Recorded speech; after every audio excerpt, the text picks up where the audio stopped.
Entonces, el signo de Hutchinson, predictor de que puede estar afectado por herpes zóster a nivel ocular o el ojo, ¿no? También se caracteriza por tener una atrofia sectorial y a diferencia de la uveitis herpética por herpes 1, esta atrofia sectorial se va a dar o es más agresiva y la reacción inflamatoria es más agresiva desde el primer episodio a comparación del herpes 1. Para que haya una atrofia en el herpes 1, generalmente se da la segunda, tercera, cuarta crisis. En cambio, en el herpes zóster, desde el primer episodio pueden ver esta atrofia y se da porque existe una vasculitis oclusiva a nivel del iris y va a depender netamente de la carga viral que nosotros podamos encontrar en el paciente. Ahora, ustedes me pueden decir, doctora, ¿ya a todos les hago PCR? No, no es necesario. Bueno, si lo tienen disponible, lo tienen en la mano, háganlo. Pero si no, acuérdense de todas estas características clínicas para que se ahorre, para que el paciente ahorre y para que ustedes también hagan ejercicio mental. Ahora, antes se decía que un aumento agudo de la presión intraocular en presencia de hidrociclitis era herpes. No, ahora ya han visto que puede ser herpes, que puede ser citomegalovirus, que puede ser rubiola, y lo bueno es que hay tratamiento para la mayoría de ellos. Este cuadro que les voy a presentar, que les estoy presentando acá, es del artículo más completo que existe hasta ahora sobre todos estos virus que producen uveitis hipertensivas, ¿no? Publicado en el Journal de la India de Ophthalmology. Desde el año 2000 vienen estudiando cada una de las pequeñas características de cada uno de estos virus. Y le he hecho seguimiento más o menos desde 2010 al 2011, porque siempre me parecía interesante cómo iban cambiando, ¿no? Algunas características, pero el año pasado ya publicaron lo juntaron todo y hicieron este cuadrito interesantísimo para poder tener claro lo que es presentaciones en cada una de estas uveitis hipertensivas, de acuerdo a la edad, de acuerdo a las lesiones que pueden presentar a nivel de la córnea, de cómo se presentan los precipitados retroqueráticos, de cómo se presenta el conteo endotelial, las atrofias de iris y la asociación al glaucoma, como pueden ver. Ahí les dejo el código QR, por si los quieren bajar, es bastante interesante, de verdad se los recomiendo mucho, es muy bonito. Ahora, otra patología, otro proceso inflamatorio que está asociado al glaucoma es la artritis idiopática juvenil. Y esta es una de las que más me da pena o me conmueve, porque son niños, por lo general, o son jovencitos que ya vienen en un grado avanzado de glaucoma, porque desgraciadamente no vamos a hacer mucho si nosotros solamente damos tratamiento ocular.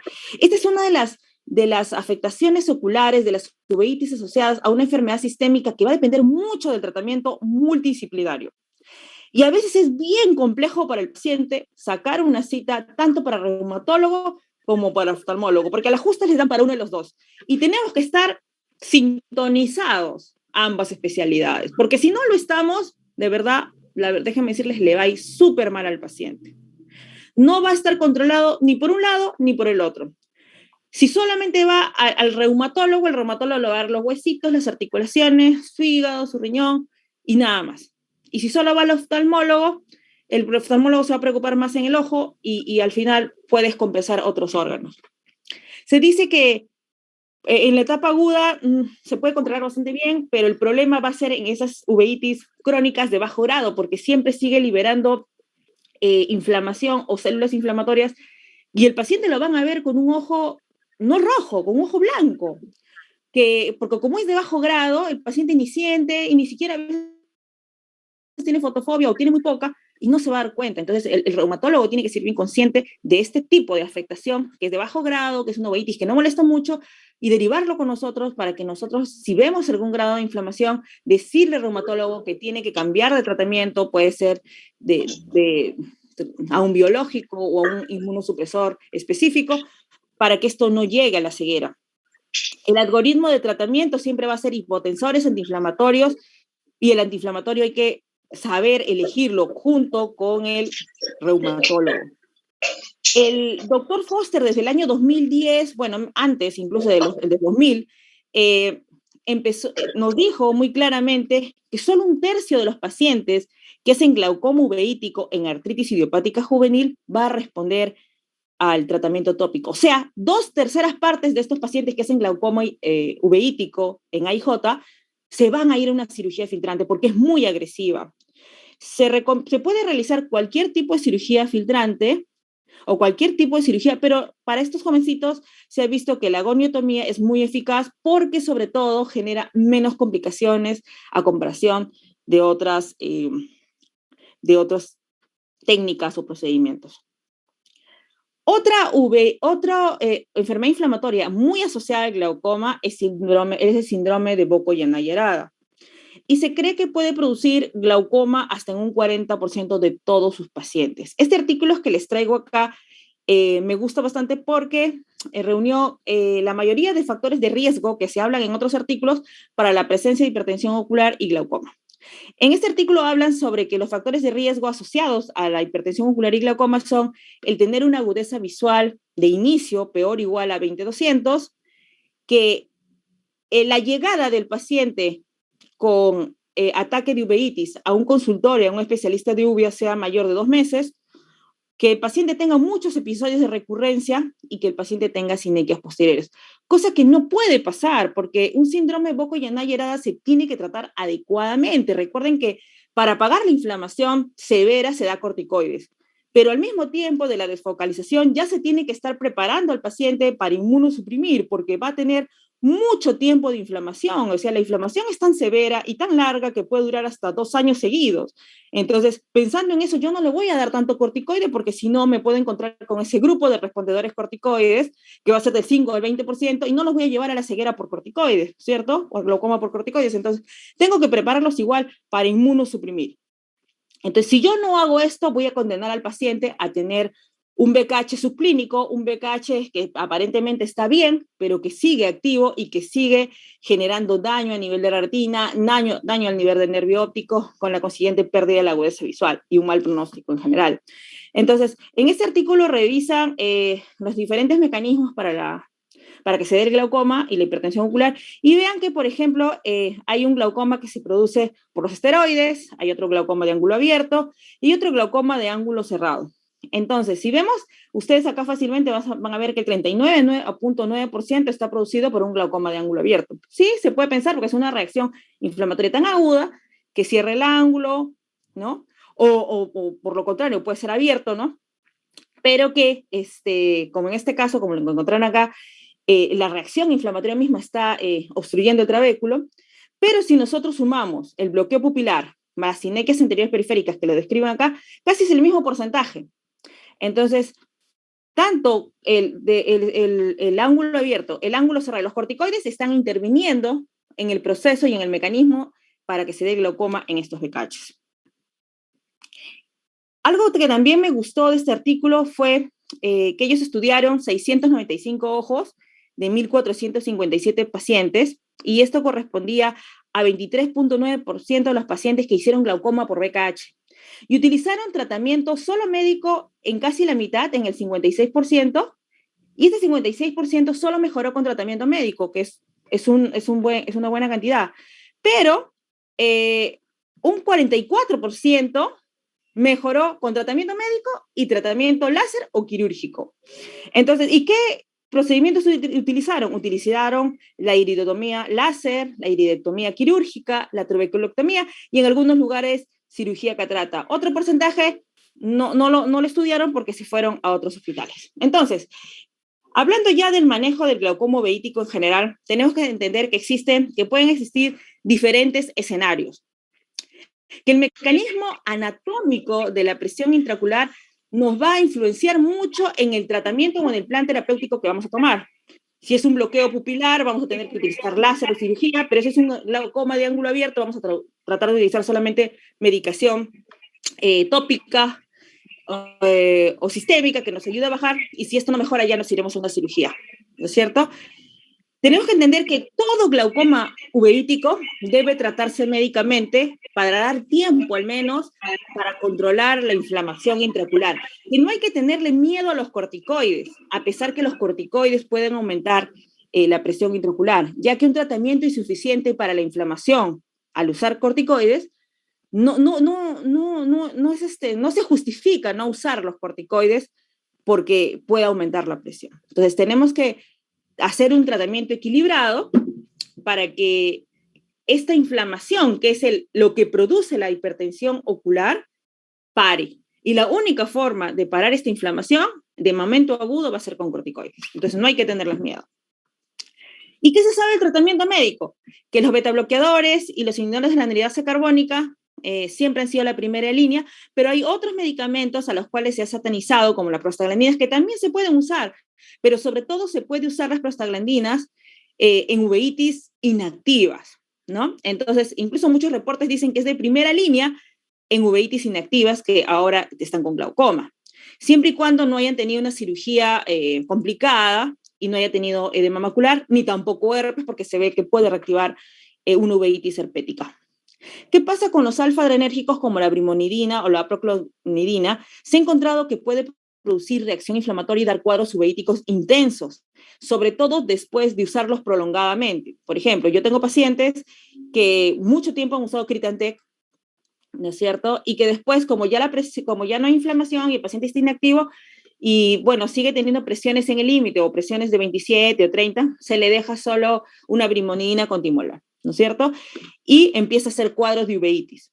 Esta uveitis que se puede presentar por brimonidina, que la veo, no es que sea frecuente, pero sí la veo, se presentan aquellos pacientes que ya han venido usando brimonidina años, 1 año, 2 años, y en cualquier momento puede aparecer. Y algo que caracteriza a esta reactivación o a este proceso inflamatorio por brimonidina es que tiene como un prodromos de alergia ocular. El paciente primero está con el ojo así hinchado, como si tuviera una conjuntivitis alérgica, y después de eso hace uveitis, ¿no? Entonces, pregúntenle al paciente si ha cambiado de medicamento, si está usando brimonidina. Incluso es asociado a reactivaciones de uveitis anteriores que el paciente ha tenido, o sea, en el pasado, por el uso de brimonidina. ¿Qué se sabe del manejo quirúrgico? Se sabe que aproximadamente el 30% de todos los glaucomas uveíticos va a ir a cirugía, a excepción de lo que nos dijo Foster, que en artritis idiopática juvenil, más o menos el 70%, 75% son los que van a ir a cirugía, ¿no? Entonces, el éxito va a depender del tipo de uveitis, ¿no? Del momento que operemos la uveitis y de la experticia del cirujano, ¿no? Siempre se ha dicho que un glaucoma uveítico tiene peor pronóstico a comparación de un glaucoma primario de ángulo abierto, y es cierto y falso a la vez, ¿no? Se puede utilizar diferentes técnicas, desde una trave, dispositivos de drenaje, goniotomía, puede usarse láser, ciclofotocoagulación o esclerotomía profunda no penetrante. También hay artículos asociados a esto, y mucho va a depender del manejo preoperatorio, del intraoperatorio y del posoperatorio. Cuando se ha comparado los láseres, por ejemplo, la iridotomía, se dice que una iridotomía quirúrgica siempre va a ser preferible a una iridotomía láser, ¿no? Pero a veces, en el momento, lo único que tenemos es láser, podemos ponerlo también, ¿no? ¿Qué se sabe de la trabeculectomía? Que hay algunos factores que van a influenciar en que podamos tener más éxito, ¿no? Por ejemplo, si usamos antifibróticos, que es lo que se usa actualmente, la mitomicina o el 5-fluoracilo, el éxito va a ser mayor. Que si lo operamos a este paciente en una uveitis, en un estado de uveitis inactiva, también el éxito va a ser mayor. Incluso Kaburaki lo afirma. Él dice, bueno, siempre si yo opero una trabeculectomía, obviamente en un proceso agudo, se va a cerrar la trave y no va a funcionar. Pero si la opero cuando está inactiva, la verdad que no hay diferencia con los resultados que da un glaucoma abierto. ¿Cuáles son las complicaciones de la trabeculectomía? Como siempre, pues mayor progresión de la catarata, puede producir una uveitis recurrente. Ya saben que tenemos que cortar un pedazo de iris para hacer la trave, ¿no? Para hacer la iridotomía, y puede producir uveitis recurrente, y también la hipotonía, o sea, generar una cirugía en un ojo con antecedente de inflamación o inflamado, pues no nos va a dar nos puede dar estos riesgos de hipotonía. También podemos utilizar los dispositivos de drenaje. Se han usado dispositivos de drenaje valvulados y no valvulados. Al que se le da el mayor éxito es a la válvula de Ahmed, a comparación del Belver y el Molteno, y generalmente su éxito va de un 77% a un 80%, pero generalmente este éxito va bajando a través de los años, generalmente es lo que pasa con la MET. La Molteno dicen que al revés, que más bien con el tiempo va mejorando, pero realmente son muchísimos estudios que van a favor y la seguridad de la válvula de MET, sobre todo porque produce menos complicaciones y se puede controlar mejor la hipotonía. Este estudio, por ejemplo, nos habla sobre las diferencias de la válvula de MET con las otras válvulas que les había mencionado y demuestra que tiene menos complicaciones sobre todo la temible hipotonía que puede provocar. Pero a pesar de eso, también puede provocar hipotonía, maculopatía hipotónica y desprendimientos coroideos. Otros tratamientos que se están dando y que se han dado desde antes también para glaucomas refractarios son la ciclofoto, ¿no? Entonces, la ciclofotocoagulación se ha utilizado siempre para glaucomas refractarios, al tratamiento médico y quirúrgico, también se ha dado para ojos ciegos dolorosos y en pacientes que no podían someterse por alguna condición médica a cirugía, ¿no? Este estudio publicado en el año 2017 en pacientes chinos nos muestra que el éxito de la ciclofotocoagulación con diodo láser puede llegar hasta un 67.3% de todos los pacientes. Incluso lo bueno es que hasta en un primer intento más del 50% lo puede hacer y que produce una reducción de la presión intraocular hasta en un 38.4%. Y cuando se utiliza para uveitis, esto puede ser hasta un más de 50%. ¿Cuáles son las complicaciones que nos muestra este update de ciclofotocoagulación? Que las complicaciones se van a presentar hasta en el 7% de los casos y las complicaciones en general se encuentran en pacientes con retinopatía diabética y con glaucoma uveítico. O sea, se puede usar en glaucoma uveítico, pero hay riesgos, sí, de mayor complicaciones como el ifema, como la tisis bulbi y quemaduras, ¿no? Nosotros lo estamos usando en aquellos glaucomas que ya hemos hecho de todo, que ya hemos puesto válvula, incluso que han sido operados de trave, y nos ha ido felizmente bien. Han sido pocos casos, y sobre todo por esta teoría de la ciclorremodelación con los nuevos láseres modernos, nos está yendo bien, pero generalmente no usamos los procesos usamos los parámetros de ciclo mix, ¿no? O sea, no totalmente continuo, como normalmente se hacía, sino hacemos micropulsos solamente por sectores, ¿no? Quería traerles un caso clínico más, ¿cómo decirlo así? Más común, no, más frecuente, pero no lo encontré porque una anécdota pasó en el hospital a la hora de sacarlo. No había el teclado, no sé qué pasó con el teclado, pero traje uno que me pareció interesante compartirles, que se trató de una paciente de 41 años que tenía ya el antecedente de coroiditis multifocal, que desde el año 1999, imagínense, ¿no? O sea, ¿cuántos años? Estamos hace 22 años, ella presentaba este problema, o sea, si hace 22 años ya tenía como 19, llegó al hospital con catarata y glaucoma. En ese momento decidieron operarle de extracapsular y trave, con lo que la paciente quedó en afaquia y las presiones quedaron no bien controladas, en 30 y 40 aproximadamente. Recuerden, en ese tiempo recién estaba entrando la válvula, no habían láseres sofisticados como los de ahora, y entonces con buen criterio y como una de las últimas alternativas después de la trave, en el servicio le hicieron una ciclofoto, coagulación con los láseres antiguos, ¿no? Obviamente, y el paciente pues no quedó tan bien, ¿no? Quedó en un ojo en tisis, ni en otro ojo con visión. A mí me toca verla ya en tiempos modernos, en el 2014, y la encuentro con no percepción de luz y 20/100 en el ojo izquierdo, con presiones de 6 y 12 bastante controladas. Imagínense, 22 años controlada por lo menos un ojo con esta ciclofotocoagulación. No son datos históricos prácticamente. El paciente se veía así, ¿no? O sea, tenía un ojo no inflamado, sino que tenía sus pterigios en ambos lados, supongo por la irritación que producía la ciclofoto, con esa queratopatía en banda que no dejaba ver atrás bien, pero se veía que no tenía proceso inflamatorio aparentemente. Y el servicio córnea nos dice no tocar el ojo. Bueno, era ya el año 2015 y vemos porque el ojo derecho estaba en NPL y que la visión había bajado a 20/400 y encontramos una presión en 37 y eso nos preocupó porque era su ojo único. Entonces dimos tratamiento médico y no mejoró, la presión incluso se fue a 50 y dijimos, no, algo está pasando, este paciente se va a tener que ir a cirugía.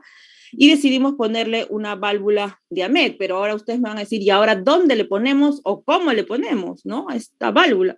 Porque es un paciente, imagínense, con daño en la córnea, que no se ve bien. ¿Qué vamos a hacer? Por algo tenemos que hacer.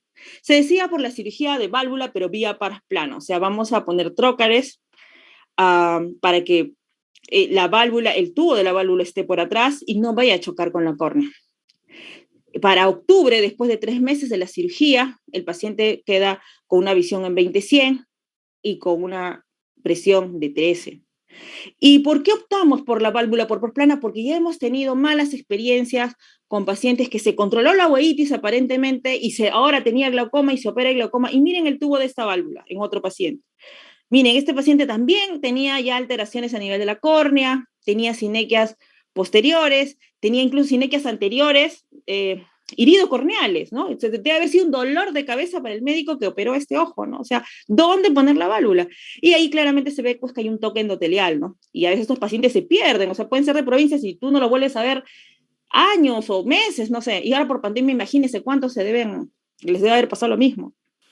Y ven cómo toda la córnea está descompensada. Entonces, ya teniendo estas malas experiencias, nosotros decimos, no, es un ojo que se va a inflamar, que se va a reactivar, que va a recurrir, que va a perder células endoteliales en cada proceso agudo, en cada recurrencia. Encima ponerle una válvula que igual puede tener toques, ¿no? Si el paciente le escuece el ojo y se toca el ojo, o si duerme de ese lado con el ojo, ¿no? O sea, hay un paciente que me acuerdo que me decía, doctora, pero a mí me gusta dormir boca abajo. Y veías pues cómo tenía el toque endotelial o cómo se estaba descompensando la córnea, ¿no? Entonces, hay tantas cosas que uno debería prever, pero no lo piensa porque de verdad uno no lo piensa, ¿no? Tiene tantas cosas uno que pensar, pero pasan, son casos de la vida real.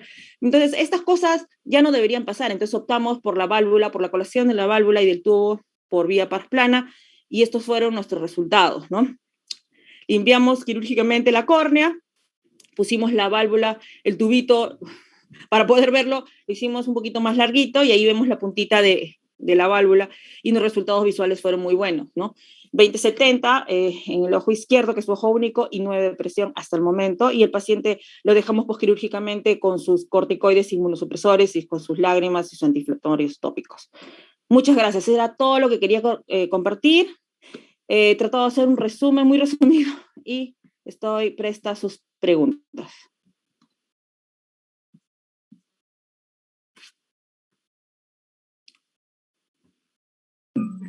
Muchas gracias, doctora Vanessa.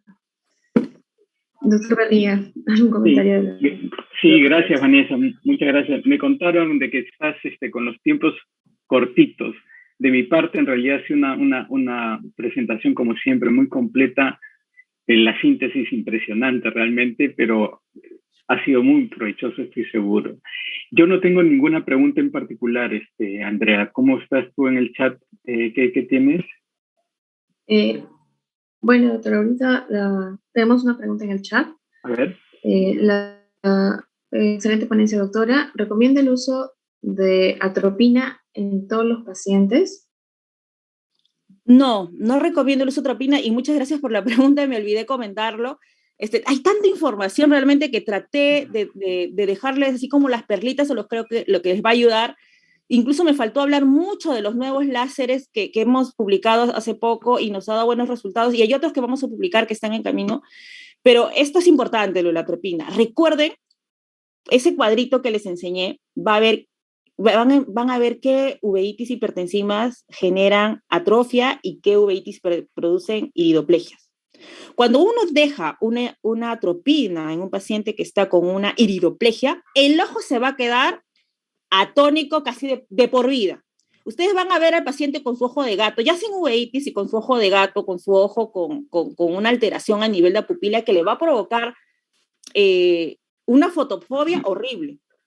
Y esa fotofobia no se la va a quitar nadie. Ustedes van a creer que es por la uveitis, pero no, es por la atropina que utilizaron en estos pacientes que tenían iridoplegia. Eso me pasa en los pacientes. Me pasó en algún momento con las uveitis herpéticas cuando yo recién estaba haciendo el fellow, ¿no? Pero de ahí me di cuenta pues que uno tiene que usar por momentos nada más. O sea, obviamente uno tiene que utilizar un midriático. O sea, no puedes dejar de usar un midriático en las uveitis que te van a generar reacción inflamatoria importante como las asociadas a a herpes virus, a citomegalovirus o las reacciones inflamatorias intensas, pero tienes que utilizar un midriático de que no tenga un tiempo prolongado de acción. Una tropicamida es una buena opción y dejarlo cada 8 horas o 6 horas.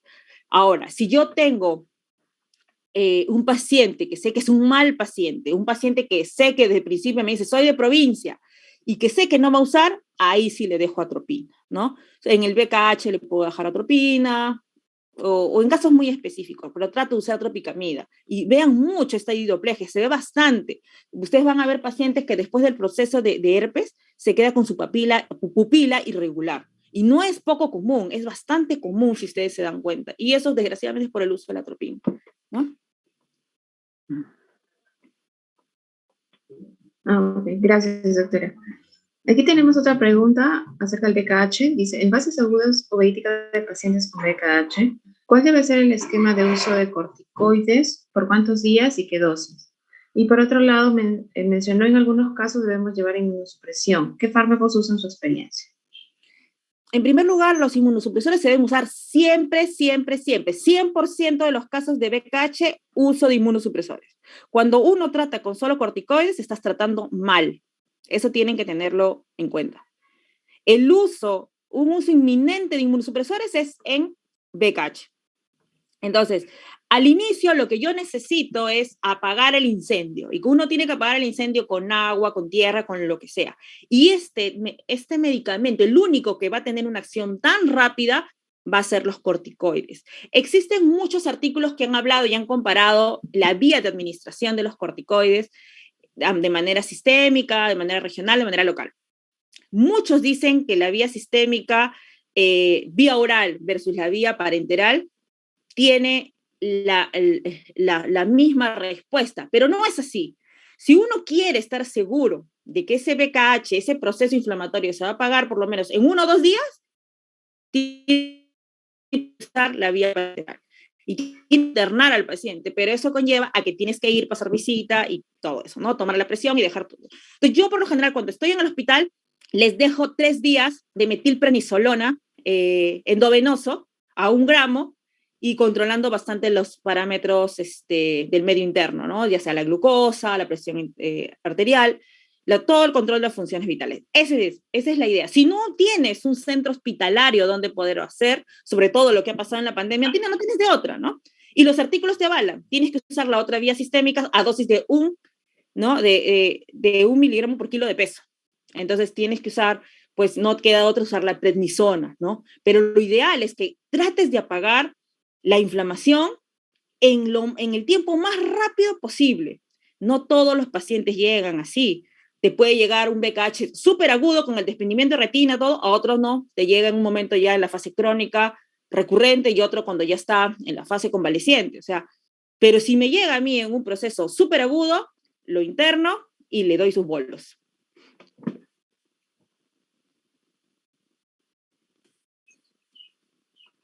Tu micrófono, Andrea. Ok, sí. Gracias, doctora. Y la última pregunta. La muestra para PCR en los casos de uveitis por virus de herpes simple, ¿de dónde se obtiene y qué consideraciones se tienen para su procesamiento?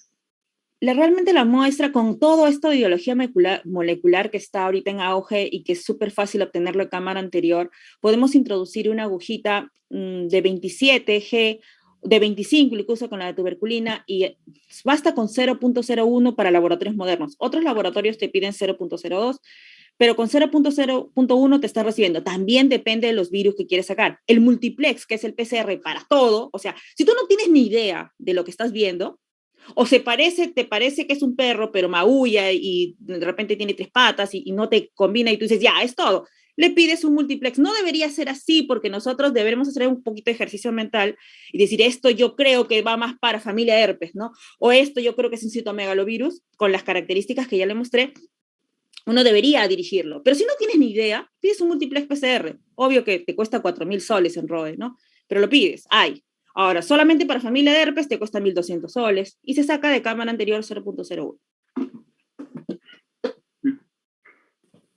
La idea es encontrarlo, porque si yo encuentro citomegalovirus que sé que me va a bajar las células endoteliales, que me va a producir episodios recurrentes, me va a producir muchas cosas malas y que me va a llevar, sobre todo, a mayor riesgo de que mi paciente llegue a cirugía y que esta cirugía puede complicarse porque siempre se va a reactivar, vale la pena y le doy ganciclovir. Esa es otra cosa que me olvidé mencionarlos, ¿no?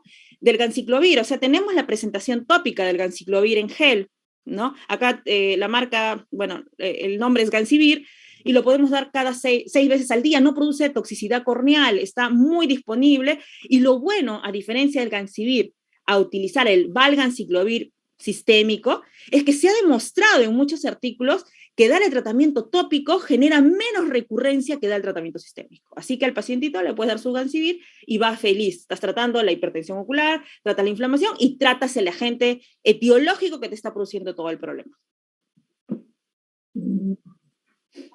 Ok, doctora. Muchas gracias. Doctor Barriga, creo que ya tenemos terminado porque la doctora se tiene que retirar. Sí. Quedamos muy Gracias, agradecidos. Vanessa, nuevamente. Blanquita, ¿qué tal? ¿Cómo estás? Sí, ¿cómo estás? Yo sé Vanessa que la tiene doctora que Vanesita se retirarse, va a pero retirar, sí pero uno... sí, rápidamente, nomás para felicitarla, brillante su exposición, su síntesis y todas las referencias maravillosas. Solamente para comentarle que en la experiencia de nosotros con el Boco y Anaya Arada, tenemos de todo tipo, algunos que han ido muy bien y otros que se han desaparecido porque son de provincias, que prácticamente 30 años les hemos seguido y que desgraciadamente han hecho todas las complicaciones porque no han seguido los tratamientos, los inmunosupresores, bueno, inicialmente con corticoides, pero y el problema es que los que viven en provincias se van hacia la medicina natural. Entonces, ahí es donde se presentan todo tipo de complicaciones. Lo otro también que en relación a lo que muy bien mencionó, que la vilmonidina puede reactivar una uveitis, que no sabe si es por la vilmonidina y que previamente hay un episodio de alergia, le comento que también hemos tenido nosotros casos con beta bloqueadores, que también han iniciado con un cuadro de alergia y de ahí se ha reactivado la uveitis, por ejemplo, aparentemente por toxoplasmosis.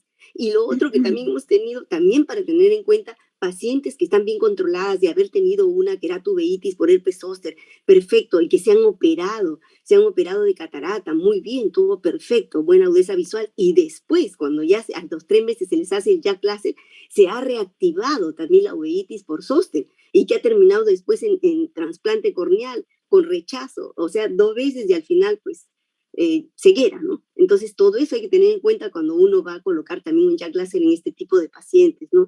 Y lo otro, pues, fabuloso ese último caso complejo que presentó, porque cómo llegaron, digamos, incluso hasta eliminar la queratopatía en banda. Solamente era la pregunta, ¿utilizaron quelantes, algo ahí? ¿O solamente fue con el procedimiento quirúrgico que realizaron? Porque muy bonita esa cirugía.